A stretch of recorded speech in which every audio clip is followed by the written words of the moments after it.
અરવલ્લીમાં કેટલાક વિસ્તારોમાં વરસાદી ઝાપટું પણ આવ્યું। માલપુર મેઘરજમાં કમોસમી વરસાદી છાંટાથી ખેડૂતો ચિંતામાં મુકાયા। ઘઉં બટાકા પકવતા ખેડૂતો ચિંતામાં મુકાયા।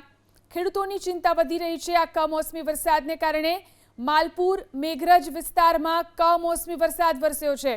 વરસાદી ઝાપટું આવ્યું જેના કારણે પાકને નુકસાન। વરસાદી છાંટાથી ખેડૂતો ચિંતામાં મુકાયા છે। ઘઉં બટાકા પકવતા ખેડૂતો ચિંતામાં મુકાયા। તો જે રીતે અરવલ્લીના મેઘરજ માલપુર વિસ્તારની અંદર વરસાદી ઝાપટું આવ્યું। સમગ્ર અરવલ્લી જિલ્લામાં 2 દિવસથી વાતાવરણ બગડ્યું છે। કમોસમી વરસાદ અમુક વિસ્તારોમાં થયો છે જેના કારણે ખેતીના પાકને મોટું નુકસાન થઈ શકે છે। ખેડૂતો અત્યારે ચિંતામાં મુકાયા છે। ઘઉં બટાકા પકવતા ખેડૂતો ચિંતામાં મુકાયા।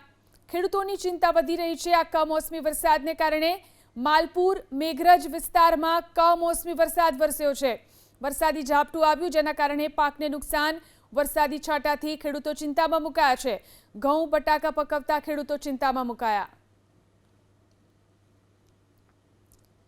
તો જે રીતે અરવલ્લીના મેઘરજ માલપુર વિસ્તારની અંદર વરસાદી ઝાપટું આવ્યું। સમગ્ર અરવલ્લી જિલ્લામાં 2 દિવસથી વાતાવરણ બગડ્યું છે। કમોસમી વરસાદ અમુક વિસ્તારોમાં થયો છે જેના કારણે ખેતીના પાકને મોટું નુકસાન થઈ શકે છે।